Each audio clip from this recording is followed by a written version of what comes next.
Hey guys, আকৌ এটা নতুন ভিডিঅ'লৈকে আপোনালোকক স্বাগতম জনাইছোঁ। আজি আহিন মাহ আৰু কাতি মাহৰ সংক্ৰান্তি মানে কাতি বিহু। প্ৰথমতে সকলোকে কাতি বিহুৰ শুভেচ্ছা জনালোঁ। তো আজি এনে থকাত কৰি ভাবিলোঁ যে আপোনালোকক সন্ধিয়া খেতিপথাৰত চাকি বন্তি জ্বলোৱা দেখাওঁ, সেইকাৰণে আজি ব্লগটো ষ্টাৰ্ট কৰিলোঁ।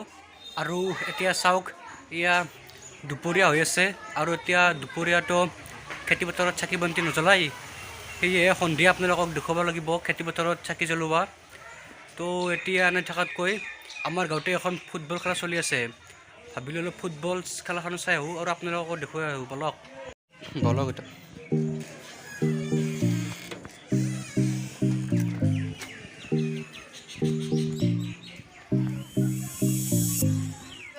তো এতিয়া আমি খেল চাবলৈ যাই আছোঁ। সেই আমাৰ পৰশ হাই কৰি দিয়া আৰু ইফালে আমাৰ ৰন্টু দাস, চব ইফালে হাই।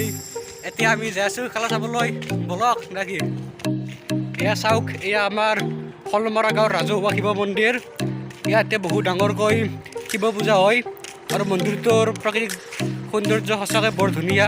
এয়া চাওক আপোনালোকে।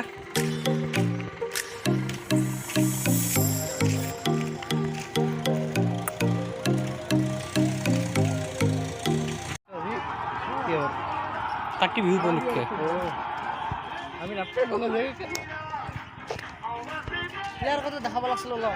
আমাৰ জেগাতে কাভাৰ কৰি লওঁ তাতে আজি বঢ়িয়া আৰামত চাব লাগিব নাকি। বঢ়িয়া হ'ব আজি, চাহখন পাম খেলা আৰু চিনৰ প্লেয়াৰ কেইটা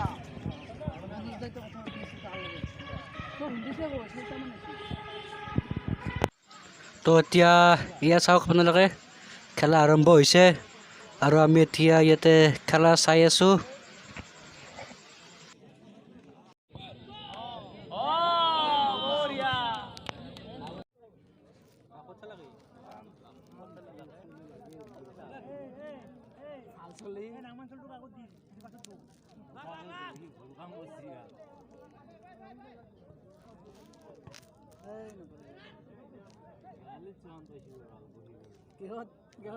গ্যালাৰি চান পেয়েছি বলে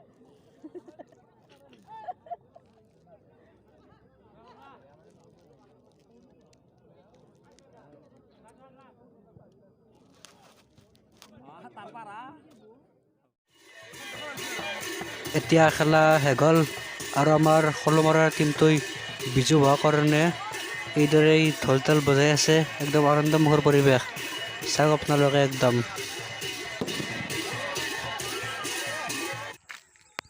তো এতিয়া আমি খেলা চাই আহিলোঁ আৰু এতিয়া আমাৰ গাঁৱৰ ধাননি পথাৰৰ পিনে আমি অলপ ফুৰিবলৈ আহিছোঁ আৰু আপোনালোকক দেখুৱাম বুলি ভাবিছোঁ ধাননি পথাৰত চাকি বন্তি দিয়া দৃশ্য।